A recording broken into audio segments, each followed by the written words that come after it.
And I started thinking, well, if I have hope, if I don't have hope, what would I be like? What would I be like if I didn't have hope? And I started thinking, back in the old days, old people would, before they got married, they would have a hope chest. And I started thinking about, what was that hope chest? It was like a little square box, and they had a key, and they would lock up all the things of value in it. And so they would start to put things like china in it, expensive china, and they would put linens in it, and they would put clothing, really fancy clothings in these hope chests. And what the idea was is to look forward to getting married to somebody. But they wanted to be prepared before they got married. They wanted to have all the fancy things in the hope chest. And I started thinking about that in the terms of hope. So I started thinking about this. I said, what would we be like if we didn't have hope, each one of us? If we didn't have hope, what would we be like? And I said, well, first of all, we would see things impossible. We would have things, we wouldn't see them. We would just think everything that we thought about would be impossible. I said, and then what else would I think about? I would say I wouldn't have any expectations. I wouldn't expect anybody to do anything good. I wouldn't see anything good in my life. I wouldn't see anything successful in my life because I didn't have any hope.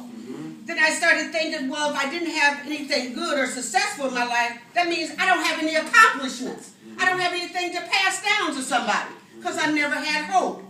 And I would be weak. My body would be really weak. No hope, we're weak.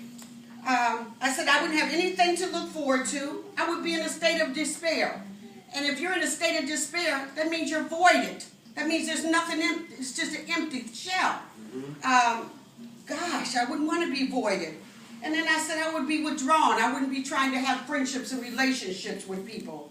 And I said, I would see nothing worthy. Even if somebody talked to me, I wouldn't see them as a value. I wouldn't see them as a worthy person. I don't think I would be cheerful if I was in a state of hopelessness. I don't think I would have any endurance. I wouldn't have any strength. I wouldn't have any tolerance of people. I said I wouldn't have any pleasure. I wouldn't even have any power. I would be lacking power. And if I lacked power, then I lacked encouragement in my spirit. And I said, that's what hopelessness does for you.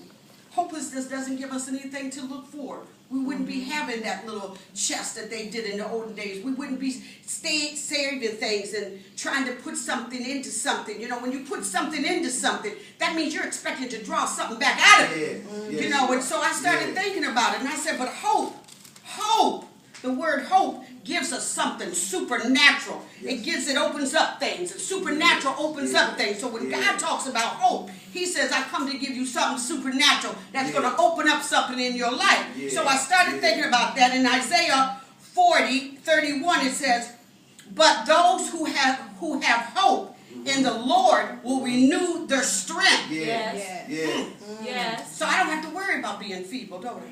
Then I said, and I'll soar like wings of an eagle. That means I'm going to fly over something. And I'm going to have strength to fly over it. And God's going to give me wings. That means he's going to give me endurance. So then I said, and then it says, they will run but not grow weary. And so that means if they're not going to grow weary, that means they're not going to be weak to anything. And it says, and they will walk and not faint. I said, wow, this is something else, Lord. Then I started reading. I said, but if that's the case in hope, all this that gives me hope, then I started thinking, well, isn't that a backup? Isn't that what faith is? The substance of things hoped for and the evidence of things not yet seen. Is that not what hope and faith? So if we have hope, we can be assumed that we have some faith in something. So when I started to look at this, I'm going to encourage you right now to have hope. To look at that four-letter word and know that it means so much that you can fly, that all things are possible now, that you're going to have strength. You're not going to have any weakness. You're going to have strength. You're going to be able to look forward to something. You're going to put something in that hope chest, and you're going to be able to draw hope out of it and have faith and know that it's going to endure. So when I look at hope, I say to each one of you this morning, begin to have hope in your life. Begin to have hope in what God says, that all things are possible, those that trust and believe in him. Have hope this day. Whatever the situation in your life, take that four-letter word, stick greater and know that it's going to manifest in your life and you will fly